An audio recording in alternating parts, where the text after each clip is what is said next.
another project for my friend's wedding, the one that we're doing the princess party. She she wants to do a big sign that says.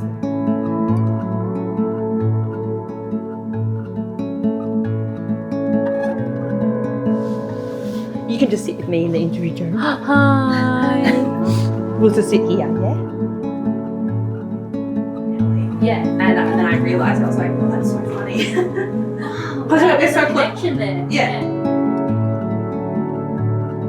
The closest that I could see online. Like, there's my granddad, and there's my grandma in the back.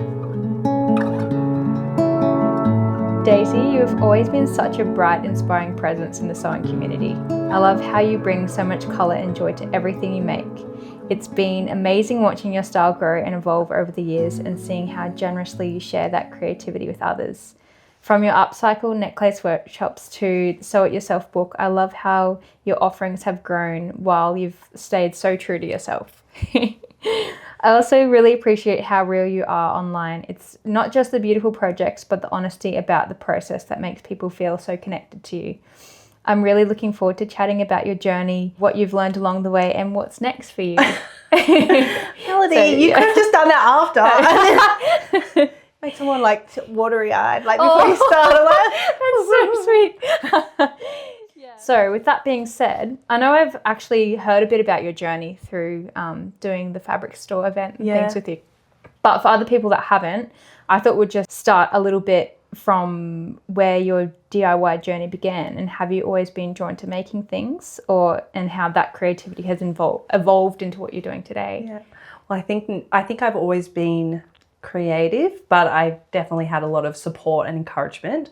So as a kid, as a teenager, I knew in my heart and soul that I wanted to be a fashion designer. I was inspired by my auntie. She's a plus size designer in Aotearoa, and I was always like, wow, she's so cool. And she would send me fabric remnants over from New Zealand, and I would sew up these weird outfits. Like I would sew up these very DIY outfits, like just elastic boob tubes and elastic waisted rectangle skirts and things like that. And because I have a twin sister, I guess we were sharing a lot of our clothes, and we loved op shopping, so we'd always go and get things from the op shop and upcycle them, like cut off the sleeves and then hem it, or like make something shorter. And yeah, I was definitely inspired by my auntie, and we loved op shopping. And I also was inspired by my grandma Rosebud. That's her right there. So she was a seamstress, so and a quilter. I thought that was your grandma. Yeah, she was a seamstress and a quilter as well. And I think just knowing that she was always making her own outfits before she would go out on the town as a teenager, I heard that once my granddad told me about that, and I thought, I want to be like that. That's cool. So I would always make outfits using the remnants or using the fabric we found at the op shops. And then on my other grandma, Jill's sewing machine, and I totally ruined that. I had no idea how to use the machine. I just knew if you put your foot down, it would do a stitch. So I just did that.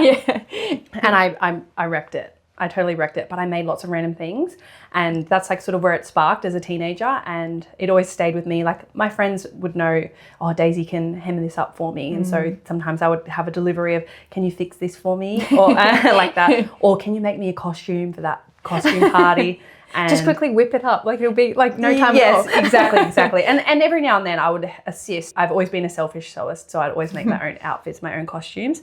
And then I think I kind of went on a bit of a break. Like I went to uni and I studied business and marketing, and then I was doing snow seasons, and I guess I just sort of like left that in the back of my mind. Like I always knew that I like fashion and I can sew a little bit. And then I moved to New Zealand in like 2016 after a really bad breakup. I was really sad. And Mum said, you need to go live with your auntie and like change of scenery. Yeah, change of scenery and find out who you are again. And that was probably the best advice she's ever given me. And I got to go hang out with my auntie, learn about how she runs a fashion business, a fashion brand. And at that point, she'd been doing it for about 20 years. And so I got to learn about production. I got to go to the fabric warehouses and the cutters.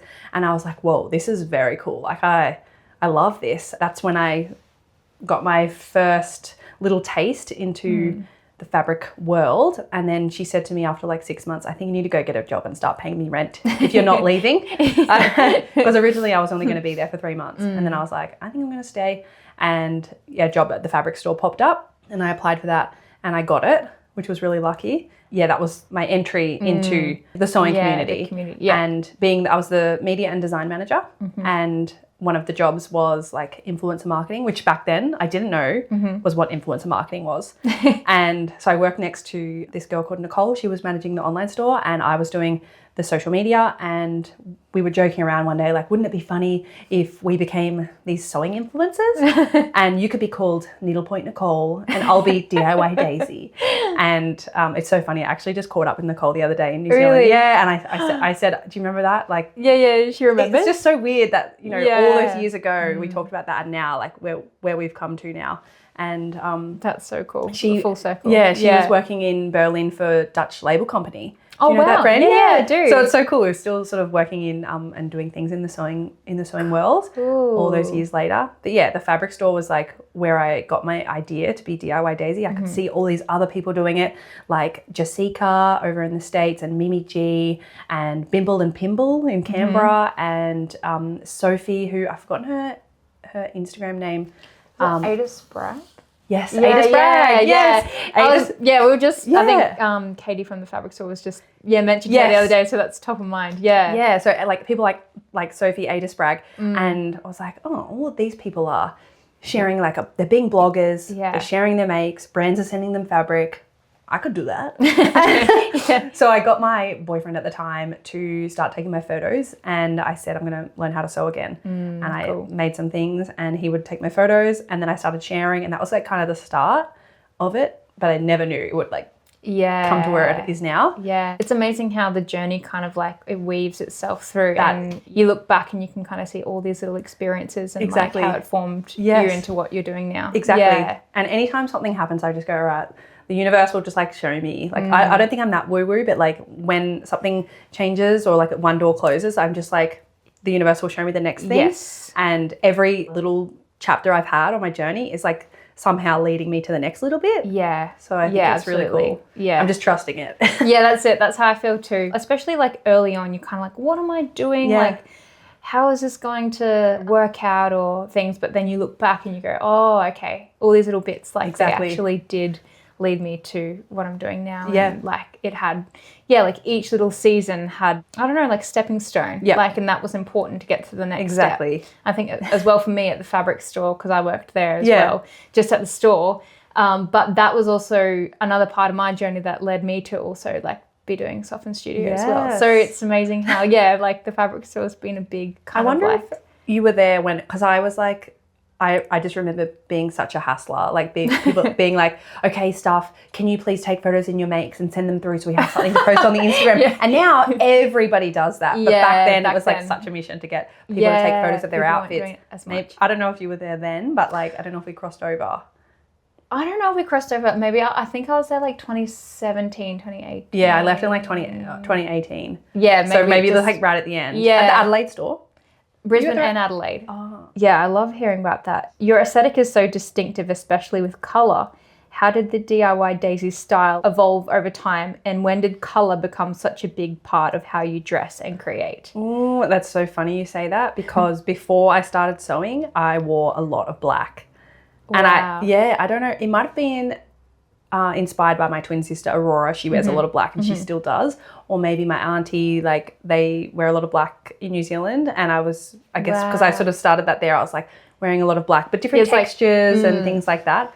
And then I think once I might have been the Liberty, like I discovered Liberty Title on, and I was like, whoa. Yeah. And then I've always loved colour, but I think as I got that opportunity to sew for myself, I was like, oh, I can actually choose the colours I want to wear. And I think a part of it always came from wanting to look like myself or not like anyone else. Maybe that comes from being a twin and having my own unique identity and like my own unique expression. Or maybe it's just I don't want to have the same clothes as anyone else. I don't want my personal expression to look like someone else. I know that a lot of people wear similar things, but I always want someone to go, oh, that's so Daisy. Yeah. And so that's definitely part of it. But I don't even know where the colour thing came from. I just find so much joy out of colour. Yeah. And like making these interesting combinations. And I'm really inspired by designers and artists like Becky Orpin or Claire Ritchie that use so much colour in their work. And I just think I want to look like an artwork.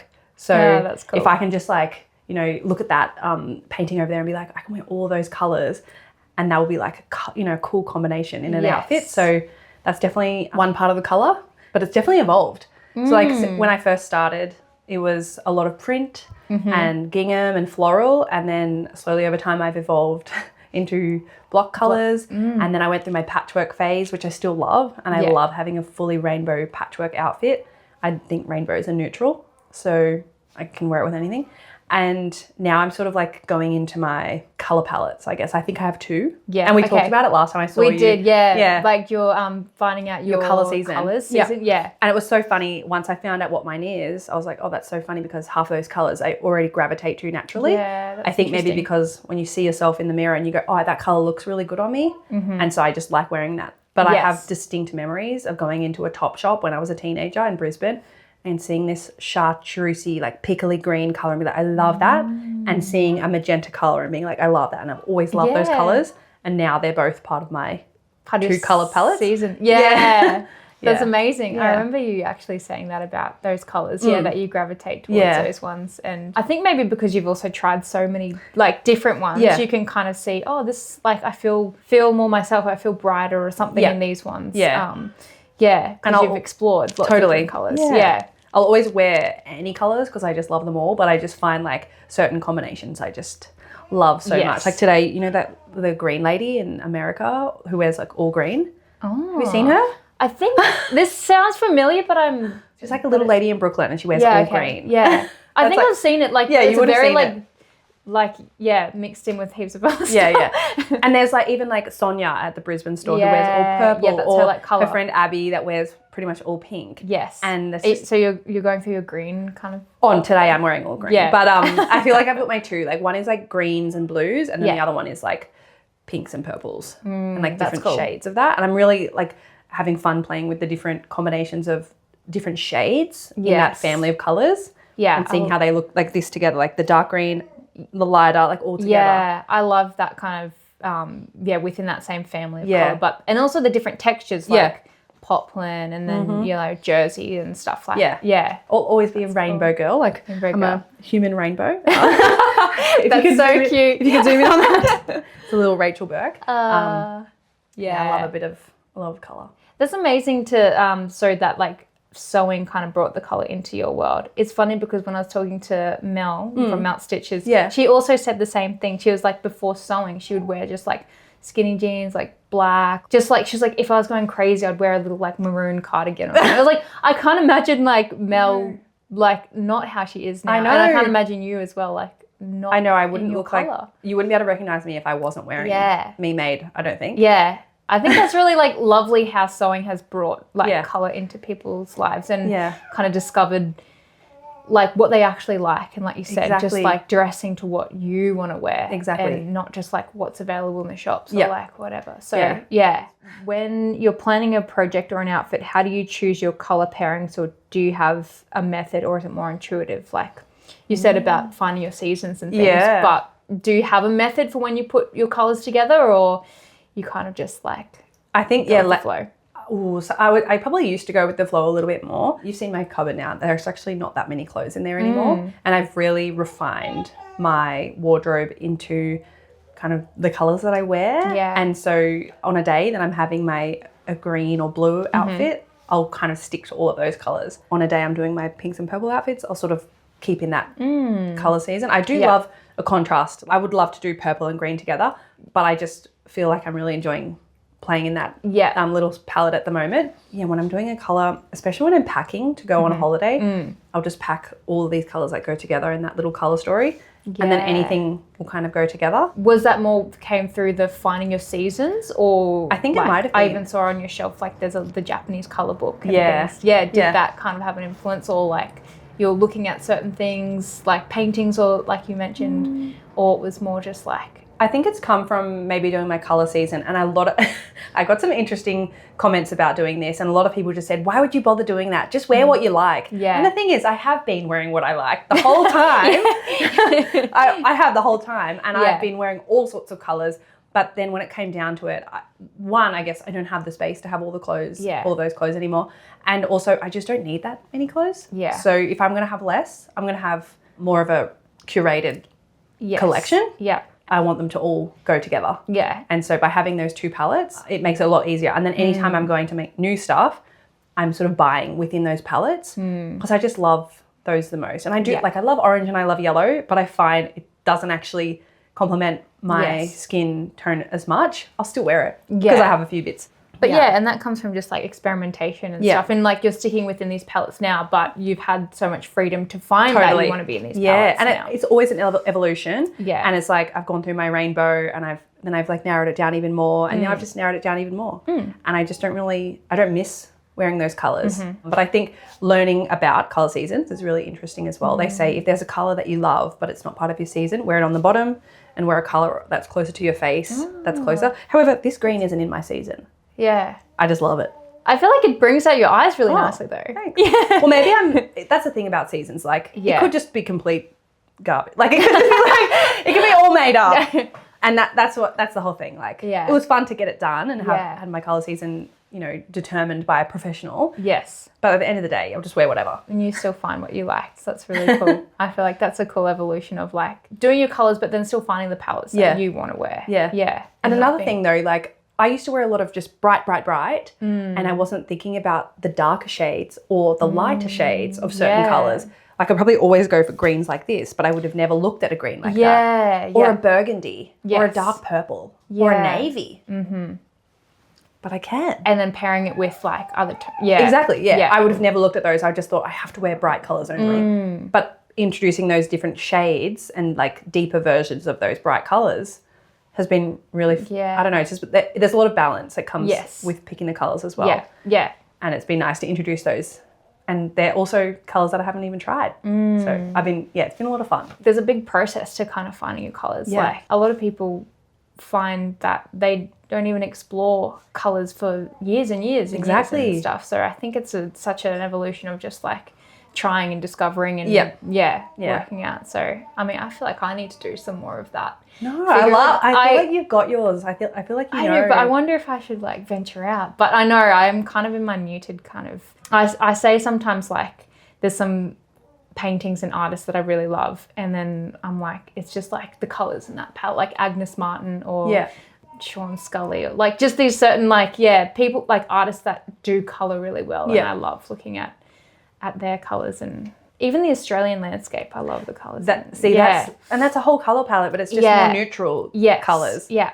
But that's so like and sometimes you can't get away from that's like what you just love. Yeah. And you'll always go back to even if you try different things. But it's good to explore. Yeah. Well, all the colours that you wore when you went to Uluru, like all those like you wore a lot of white, but you had like a brown or like a burnt orange. I feel like you were wearing.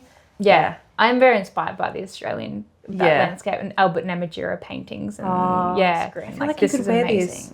Yeah, but you could wear it with like more neutral, like with this dark blue, like a denim blue colour. That's true. Yes. Yeah. The next question I want to ask was, you've been running upcycle necklace workshops.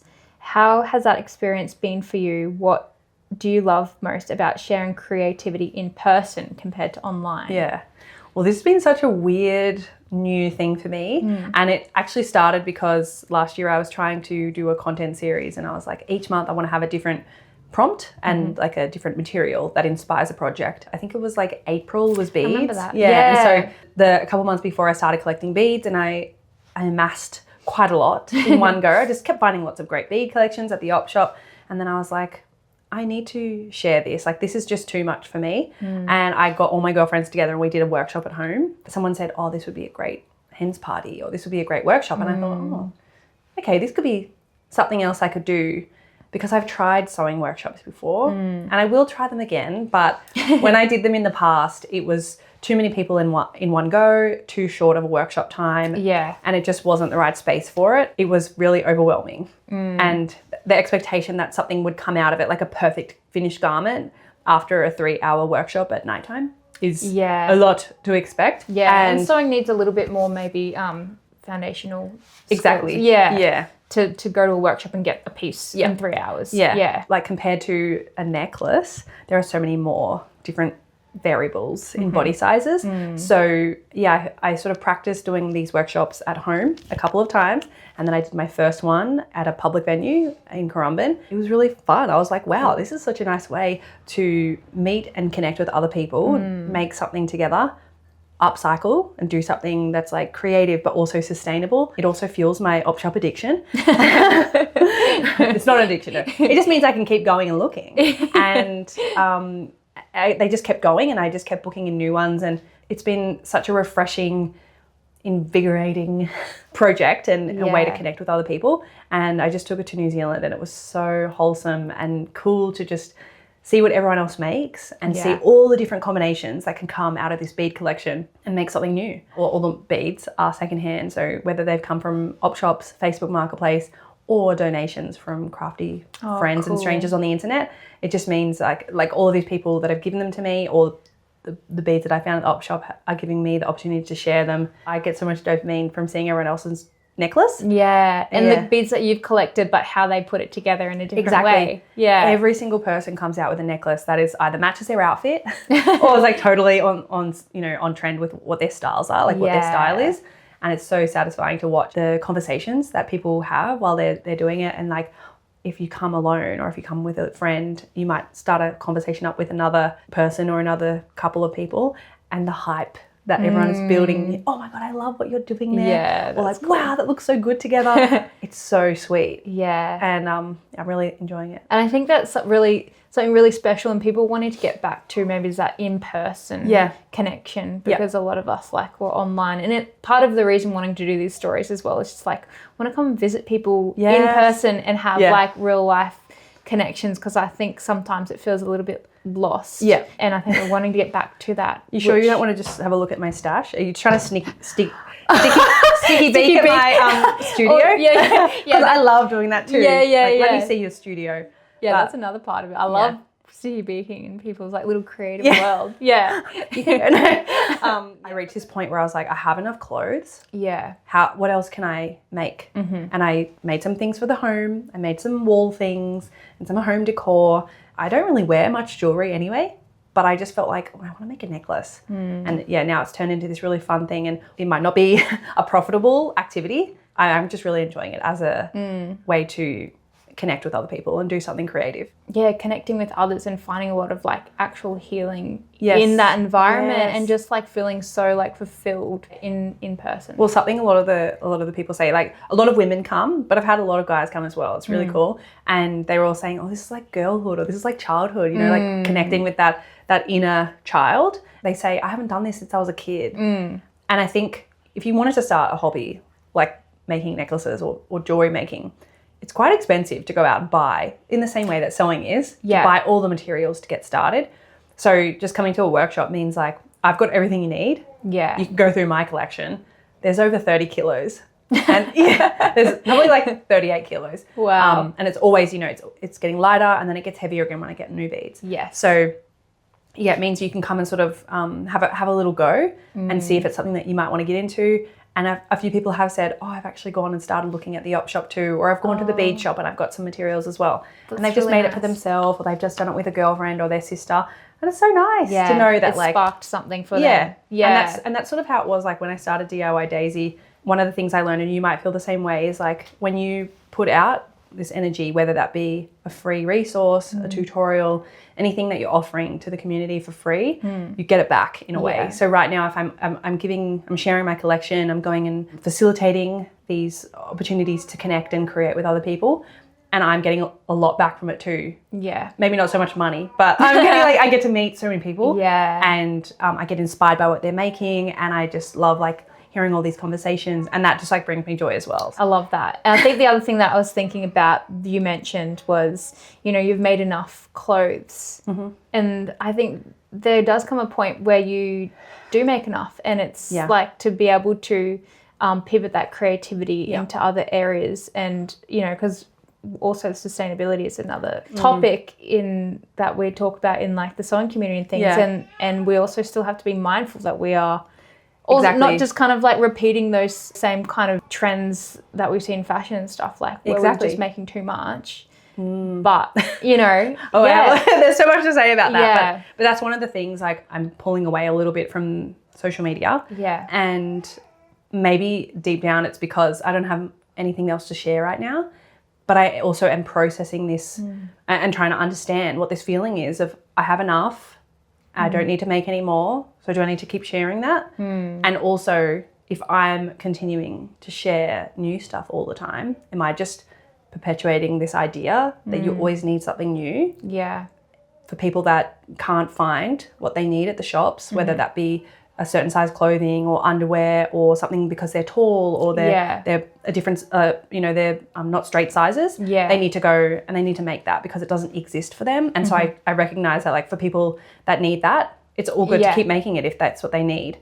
But I don't need any more right now. Yeah. And I just need to, I guess I'm saving that energy for when I need something again. Yes. Yeah. I think normalizing that ebb and flow in creativity and output is such a good thing, I think, for people to see as well, because you do get burnt out, like where you are producing a lot more and then wintering seasons where you're just kind of like, I think that's a very healthy, normal part. But in social media, you always do feel like you have to keep putting things out and it's not really sustainable for you as a person sometimes. That's how I feel as well. Yeah. And I've taken a kind of forced break becoming a mum. Yeah. It's good and it's okay to realize that things just do come in seasons as well. Yeah. And even, like, to be able to rejuvenate and get re-inspired in like an actual authentic way rather than feeling like I've just got to keep regurgitating, like, you know, inspiration that I'm seeing. Yeah. And then it becomes very more authentic when you actually have those. I've been watching Martina Martian. Have you seen her?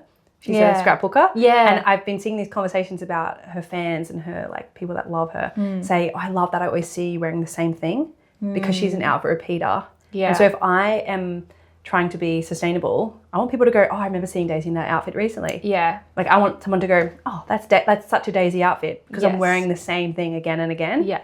And so I've been wearing all my clothes just over and over again. Yeah. And I've been looking on Depop every now and then too. Or just like reimagining it in another way. Yeah. Restyling it. Restyling like it. I wore this the other day and I was like, I would have never put this together and I actually love it. Yeah. But I would have never put this combo together. And so just like restyling, like figuring out new outfits with what I've already got. Yes. Before I go, I need to make a new top. Yeah. Let me just try something else from in there. Yeah. I think that's good. And I was talking to Ellen as well and kind of getting advice from her of how we can be more mindful solace. And she's like, slow down and actually think about what you're making and not just making for like, this is a cool trendy thing, but making like things that you'll wear long term or, it's kind of like just something that is more of like a staple piece. And I think that's an important thing to talk about as well, and not perpetuating that feeling that sewers need to keep making and putting out and just falling to that kind of like cycle. Yeah. And like, I'm not saying it in a way to be like, stop sewing, like don't keep sewing. I think I probably could continue sewing to keep like my skills up and to practice. Totally. But does it need to be a new outfit? Yeah. And so that's why I sort of went through that phase of like making stuff for the house or with my quilt that is still unfinished. Yeah. Just working on a different project so I can still like use that sojo and that creative energy. Totally. But on something else. Yes. Yeah. It doesn't have to be lots of new outputs. It's just, you kind of like pivot it into new things, like you said, the beat, and then you found the beats. Exactly. Yeah. And you can come back to the sewing, but it's more of a holistic approach. Exactly. Yeah. I think that's so good. You show up so authentically online. Do you have any advice or tips for staying true to yourself and showing up consistently for your community? Or has that kind of been a little bit of a struggle like that? That's a really good question. It's so funny. I don't think I could be any other way. Like, I just feel like it's so natural to be like that. But it's been harder lately. When my skin gets bad, I get really self-conscious and I don't want to show up. But also every time I have shared that, there are so many people that are like, oh my God, I love that you're like getting on there. Even though I feel so ugly and like yucky, things are peeling and red and gross. You know, if I can see other people do that as well. Then, like, why can't I as well? But then there's days that I don't feel like it. Like where I just feel so uggo. But yeah, I don't know. Someone said, you're exactly how you are on the internet in real life. And I was like, how else would I be? But But I feel like my sisters especially would call me out if I wasn't being myself. I've had my Aurora and my little sister have said to me before, like, what are you doing? Like, why are you saying that? I was like, okay, fair enough. Yep. I'll just like go back to being normal. Has that been a journey to like be able to feel like yourself? Like, you should have seen me try to film my first ever YouTube video years ago. The amount of times I had to like repeat what I was saying. Because I would listen to it back and I'd go, oh, that didn't sound good. Because I don't know if you can tell, but like I had a lisp. So I think I still have it, but I don't think other people hear it. And so, I've never picked it up. When I was younger, it was bad and I had to do like speech therapy. Yeah, like it was my dad. He was just teaching me how to put my tongue behind my teeth. That was definitely, I was like self-conscious about how I sounded. And it wasn't until COVID when I had nothing to do and the op shops opened again. And then that's when I started sharing my op shop hauls on Instagram. Yeah. And that was before captions were available on stories. So you had to type out your caption if you wanted to have a caption. Oh. So I would say my whole thing for 30 seconds and then I would stop and go, okay, today I went to the op shop and I found this. Check this out. You know, I'd write it all. Did that. Yeah, right. You had to write it out. Far so, and then if I didn't like how I sounded, I would record that whole bit again. Just take like 10 hours to do like a... Honestly, it would. Luckily, I had nowhere else to be. Yeah. We were in lockdown. That was like my practice for speaking on the internet. And I had some advice years ago from this guy I used to be friends with. He's a YouTuber and he said, just talk like you're talking to your sister on the phone. And that's actually how he used to film himself. He would set up his phone and he would call his sister and he would tell her and he would film that.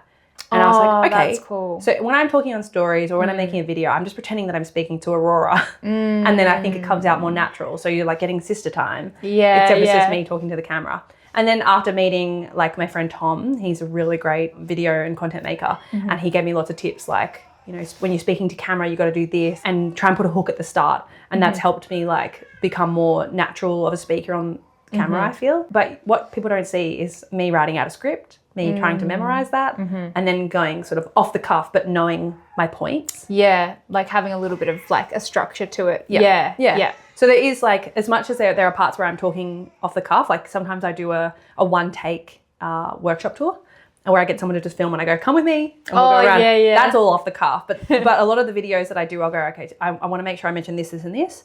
Yes. And I'll start. And if I don't like it, I'll start again. And I'll fix up what I'm saying. I hope it's authentic, but I am writing out my thoughts before I start. Yes. Because otherwise I'll sit there for hours. Yeah, and you just kind of like, hang on, what was I going to say? Yeah. And then you look back. So it's more Exactly. just like an efficiency type of thing. Of It like is as how well. I'm going to like. But that's from tips from other people. And I watch, you know, people giving advice on TikTok and stuff. No, I love that. I love that you are so, or like do, like they said, you're the same in real life and online. And I think that's a really... That was a nice compliment. I was like, okay, I think that's good to hear. Yeah, absolutely. I definitely feel like that for you. And I think something I want to learn more is I have this like love-hate relationship with sharing myself, what I'm doing. Yeah. But I want to find a way that feels like I can share more, but in an authentic way to me. I'm What do still you want kind to of talk working about? that What do you out. want to share? I don't know, maybe just like not just what I'm making, but also like thoughts and things that I'm processing and just like sharing a little bit more that, you know, things that I might be going through in motherhood or just like other struggles that I have that might help someone else how I've like processed it or like showing up more authentically for myself online. I think part of that, like doing these interviews is a little bit of that. Yeah. But just also want to like continue that. I think it's hard too, don't worry. That's why I have notes in my phone. I'm like, okay, if I'm going to make a video, I want to say like this and this. And that's maybe more in the sewing ones. But when I'm talking about my skin or something like when it's more personal, usually I'm just going, here are my feelings right now. Yeah. And I think if it's fully formed in your mind, it's going to come out like really well. Sometimes I'll have a thought, I go, oh, I want to film that as a video. And I sit there and I film it and I go, that didn't come out right. Let me try again. And if I've been there for like more than 30 minutes, it's not ready yet. It's got to cook in your mind a bit more. You've got to process those thoughts and feelings. Like, you know, that conversation we had before about how perpetuating the idea that you always need something new. Yes. I've been thinking about that for 2 years now. Yeah. So it's such a strong thought and feeling in my brain that I know exactly what I want to say about it. Yes. Yeah. But back then, if you're still processing I didn't know what I was trying to get to. And I was looking at other people and I was going, what are they doing? Why do they keep making new clothes? They need to have a new new outfit for every weekend they go out on the town. I'm like, why are they doing that? Okay, that's okay for them. but I need to understand what it is for me. And I think once I fully understood it, now I'm like, okay. Yeah. And I've like put it into practice into what I'm doing and how I'm making and how I'm producing. Yeah. Do you do a lot of journaling? No. People have told me to journal before. I can't be bothered with that. I cannot be bothered. That's something that I've been kind of picking up more recently. It's just like journaling. Like I love journaling, but sometimes like feeding Joan or just like, I don't know, my hand's free. I've been doing voice notes. Oh, that's good. Yeah, for processing things. Yeah, I find that really quite good. And then listening back to it. Oh, yeah. It's just like interesting hearing yourself, back on the voice note. Yeah. I've been really enjoying that. That's good. But I think I definitely, with the processing, I'm like Dave's really great. He'll listen to me going through. He understands like I start at one point and I have to like figure it out and I speak it out. And Aurora knows this too. So I always check like, are you free for me to talk at you? and then she sort of goes, yeah, that sounds good. Okay, go for that. Yeah. Or like, I don't know about that. It's good to have those people you can go to bounce those like thoughts and ideas. I think I'm definitely a bouncer. I'm a bouncer. Yeah. And sometimes maybe I just bounce them to the internet.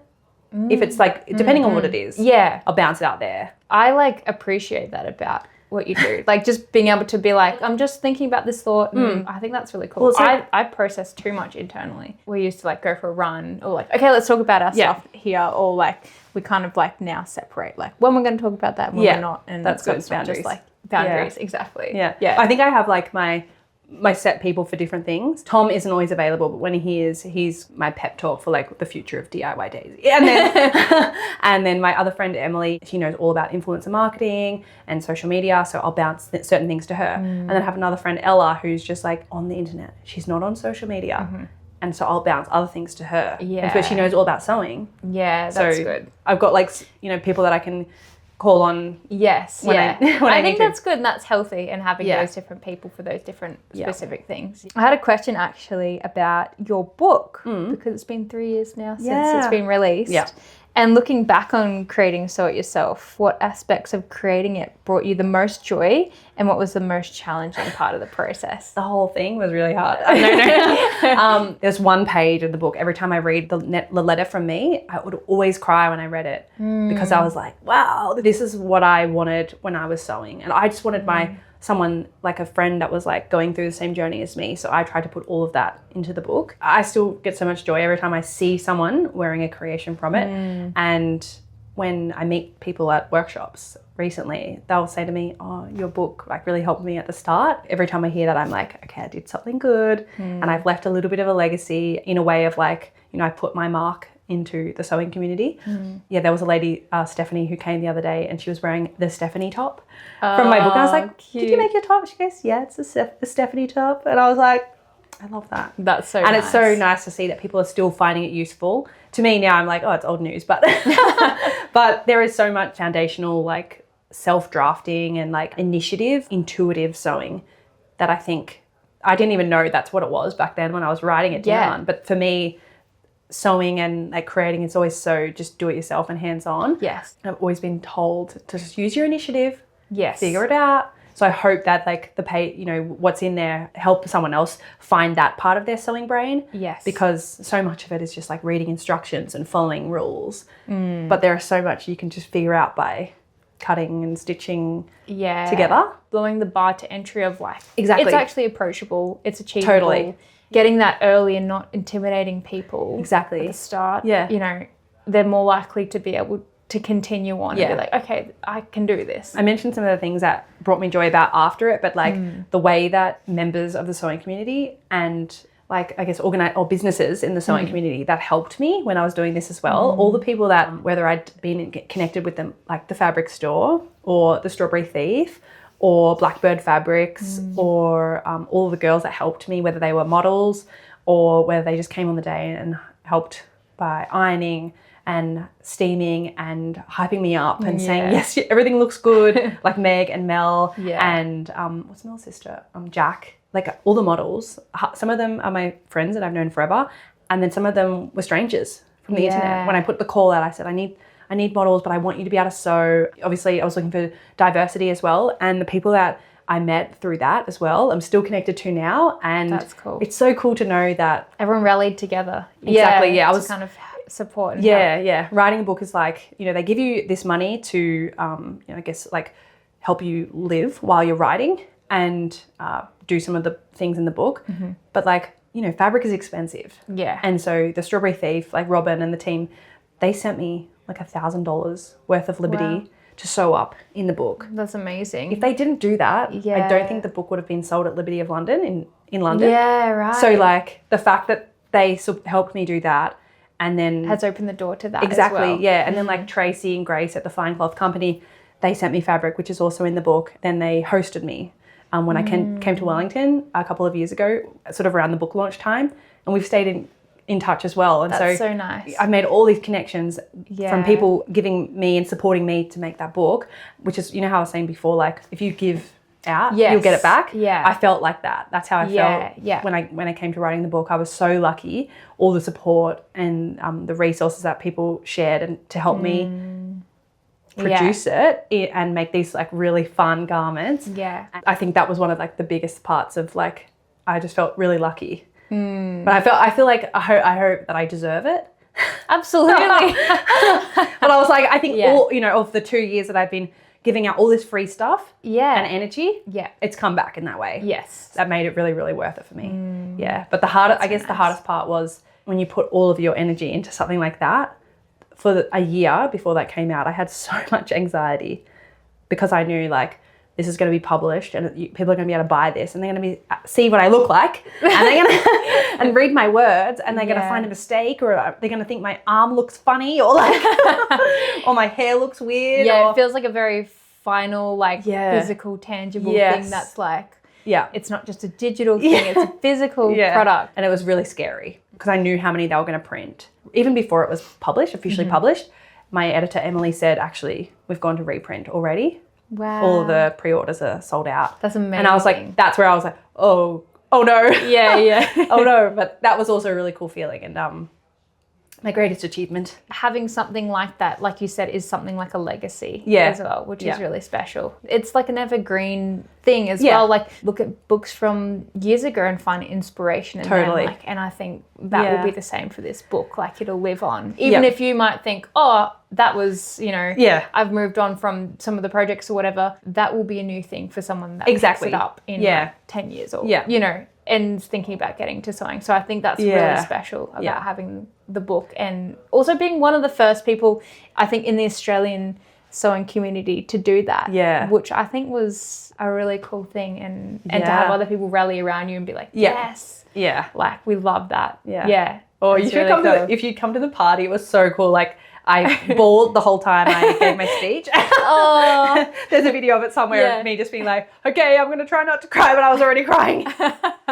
But just like seeing all these people had come to support the launch and celebrate it, like people that I really admire, other artists and other sewists and I just was like, this is so cool. And it just felt like a perfect circle of going like, I've spent all this time writing, I've sewn all the things, and now I'm finally sharing it. Yeah. It was such a special feeling. Yeah. And every time someone mentions, it helped them, or they, like even the other day, someone brought their book to a workshop and asked me to sign it. Oh, that's so I know, sweet. It's really sweet. And I just go, okay, it's really cool. I've been able to connect with someone else's journey. And that's, I think the part that I cry about is saying like, I'm not going to cry now, don't worry. But like, this was the hardest part to write because it was like, this is my special words that I want to like say to you. Oh, it's dedicated to all the people who inspired me to start sewing. Keep it together, girl. Motivated me to keep learning and supported my journey. You might find that you're the reason someone else is inspired to start sewing too. Yeah, I was that's just like, really cool. Oh, every time. But this is actually the original copy my editor sent me. Oh, yeah. So it was like really nice to have that.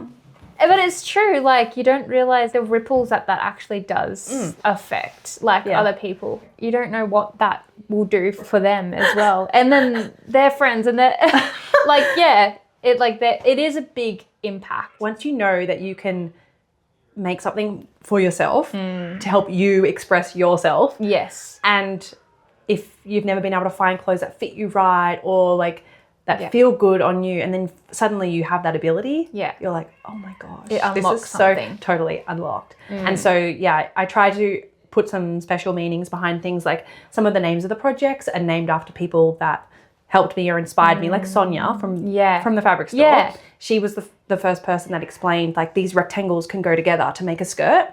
Yeah. And I was like, wow, okay. And so eventually I was like, Sonia, is it okay if I name this skirt after you? oh, that's so special. Yeah, and then like Karma, who was also worked at the fabric store in Auckland, Yeah. she would always wear these really cool dresses. And I was like, Karma, I want to name a dress after you. Like you've been a real inspiration to me. And then like all these sorts of things, like and Rosebud after my grandma Rosalie. So that's so special. Yeah. And like also you acknowledging those people, I think that's a really beautiful thing as well. Acknowledging them, that they've been a part of your journey, the impact that they've had on this book as well. Exactly, like, yeah. And I said in my speech at the party, I said like, I say I'm a self-taught sewist, but I wouldn't be here if I didn't learn from other people.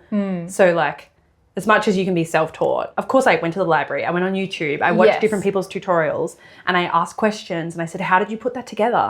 You get there. And I think that's also how you develop your own sewing brain, your self-drafting brain. Yes. But asking people, connecting with other people, like everyone becomes part of like something else that you learned. Yeah. Like I never would have thought I could sew a bias skirt. Honestly, I thought forever I'll just be sewing rectangles. Yeah. And then I sewed the bias skirt. I think that's why I made it so many times, because I was like, finally, I can wear something that isn't like sacky or like oversized. I can actually wear something that's fits on my body. Yeah. And so like you were a big part of like me learning how to sew something that I never would have thought I could sew on the bias. To me, it felt so scary and like unattainable as a level of sewing that I couldn't get to. But then once I did, I was like, oh my God, that's so easy. Yeah, exactly. You're just like, I just put it that way. Exactly. So yeah, you've been a part of it too. Like everyone becomes part of it in some way. I know. It's not really self-taught, it's like taught in, I don't know, what's another word for it really? Yeah. There's a word for it, I'm sure. We'll have to coin a word for it. I'm sure there's a word for it. Yeah. And so my final question is, what's next for DIY Daisy? Are there any upcoming projects or goals or things that you're excited about? Yeah, I did get a pep talk from my friend Tom. He's like, you need to make more content. He's like, if you're not going to go on YouTube, you need to make more content. And I was like, oh, okay, I'll try. I think I might have been burnt out again, just working in social media as my main job. And so I just quit recently. I'm going to try and take a sabbatical. Amazing. Yeah, I need to finish my hat pattern, which is it's not finished yet. And eventually I do want to make more content and share more tutorials, but I think I've just like lost a bit of that spark. And I think it's maybe coming back from hosting these bead workshops and getting a taste of that connection again and seeing what that was like. Because I remember when I used to share, when it was COVID time, when I would share all my tutorials, that was like how we all connected. And we were like, oh, look what someone's making, and this is what we're doing at home. So yeah, definitely want to get back into that. I don't know if it will be this year. Maybe it will be next year. And I've also applied for a TAFE course. Yeah, that's exciting. Yeah, so I'm pretty sure I've been transferred to a new TAFE now because the original one was cancelled. Yeah, not enough. Not enough enrollments. Which is crazy. I was really surprised to hear that. I know, me too. Considering that there are fee-free positions, I guess it might be. I don't know if it's all TAFEs, but TAFE New South Wales offer fee-free positions, and you just have to enroll and see if they accept you. And I was accepted, so I was so excited. I was like, yes, okay. I'm going to go on this sabbatical. I'm going to upskill. I'm going to learn some new sewing things. I've never given myself time to really focus on sewing. Yeah. Because it's always just been my side hustle or my hobby. But yeah, I spoke to someone last week and they said, we should be able to transfer you. Cool. So I'm pretty sure it's on here that they said, welcome to Wollongbar. So cool. I'm pretty sure I'm in. So yeah, I think I'm going to TAFE. Yeah. It's a Cert 3 of fashion, apparel and textiles. Amazing. So a little bit of pattern making, a little bit of sewing. I've got my 7 meters of calico over there. Yeah, nice. To do some toiling and some pattern making. Yeah. And then I guess we'll see where it goes from there. But more upcycled necklace workshops. Yeah. And I guess just like more getting comfy in my new space. And your new studio. Yeah. That's amazing. Yeah. Oh, I'm so excited to keep following your journey. And I just love that you are okay to evolve and change and do different things and share that. I think that's really exciting. And so do you think everyone should learn to sew? I mean, not everyone needs to be able to. You tell me your answer first. No. I think it's a pretty cool skill to be able to have. I mean, if you think about going back, most people did know how to sew in the house. Like at least someone in the house was able to sew. Yeah. I mean, mostly it was women, I guess. But I think being able to mend or just at least know some of the basics. Yeah.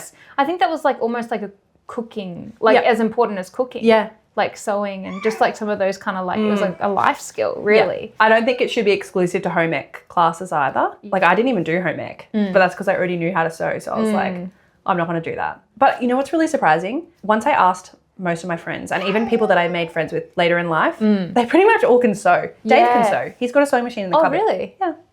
Oh. So like, well, his mum was a home ec teacher. Oh, okay. Well, that's... but you know, but like once I asked, I was like, wait, you sew? They're like, yeah. I was like, oh. So Well, maybe people don't promote that they sew. no, 'cause it's just something like that they have in their toolbox. I went and worked at a repair cafe. Oh, cool. Yeah. And people came to me and asking me to mend certain things. Two of them were just hemming their pants. Yeah. And I was like, you could you literally should do this know how to do yourself. this. Yeah, but not, yeah, I yeah. guess not everyone has the tools. Like not everyone has a sewing machine handy. Mm. And so maybe that's one is just having the resources. But if you can drive a car, I feel like you can sew. Yeah. You And, just got to push the pedal. Yeah, it wasn't really like that much support. But until I went to TAFE. You did tape too? Yeah, I did TAFE. Yeah, I studied fashion at TAFE. That's where I built. What was your course? I think it was a Diploma of fashion or something? Yeah. That's what my friend Diploma Ella of fashion. did. Yeah. So that's why I was like, what do you think about this? Yeah, I am a big advocate for TAFE because I feel like it's very hands-on as well. Yeah. We were doing our pattern making on paper. Like now they do it like, you know, Digitally. it's like digital. Yeah. But I mean, there's still both. I think both is still important. Very practical and very hands-on. Yeah, and sewing and the designing, and I loved it. That's where I built my foundation of sewing. Straight out of school kind of. Oh yeah. I took a year off and then went and did that. But I feel like that was the best choice that I made, like for just leading me down the path of more like sewing and the stuff. So I definitely sacrificed my social life and balance earlier on because I wanted to be something on the internet. I wanted to like have this. But like you said, you have put that effort in, you've established things. And you're kind of got to give yourself the right, and I'm speaking to myself too, to actually just like relax for a bit too. Exactly. Like, I've done so much hard work. Yeah. And I can take a breath and realize like I'm not going to fade into like the abyss. No. Like I'll be able to pick it up like When you're ready. Yeah. Yeah. Exactly. I know, it's so hard though. It is hard. Maybe you just need someone else to tell you that it's okay. Yeah. Yeah, that's it. Because like as much as it's like nice to relax, it's also really cool to like, meet those people that have used your work or that. Totally. Yeah. There's that like, I like that part of it. Yeah. But I also like knowing that I'm healthy. Yes. Yeah. And I've seen my friends and it is that balance is probably the biggest one, which is like, that's why I've been spending more time offline lately than online. Yeah. I'm feeling that's good. good. Yeah. That's good. I love that. Yeah. I'm excited to see. Yeah. Thanks for watching. Yeah. No, that's amazing. Thank you so much, Daisy. That's okay. Yeah. Thanks for coming to my studio. Yeah. We'll have a little look around. Yeah. Your cute little trinkets and things as well. Yes. Yeah, all my collections. That's the probably the best perk of working at a design market. Yeah, it's all the little trinkets and things you can bring home. And meeting all the artists and being able to support their work. There's pretty much everything in here is from it.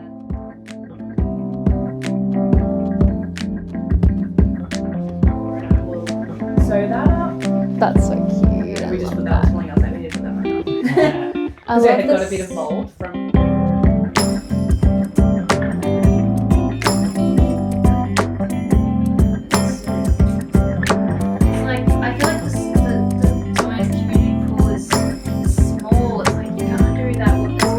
Do you have any questions for me? Yeah, what do you think? Yeah. What is your question, Jane? Oh. Yeah. Original story. Oh, are you going to share it?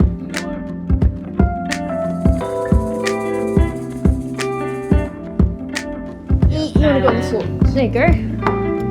Roll around, but no eating.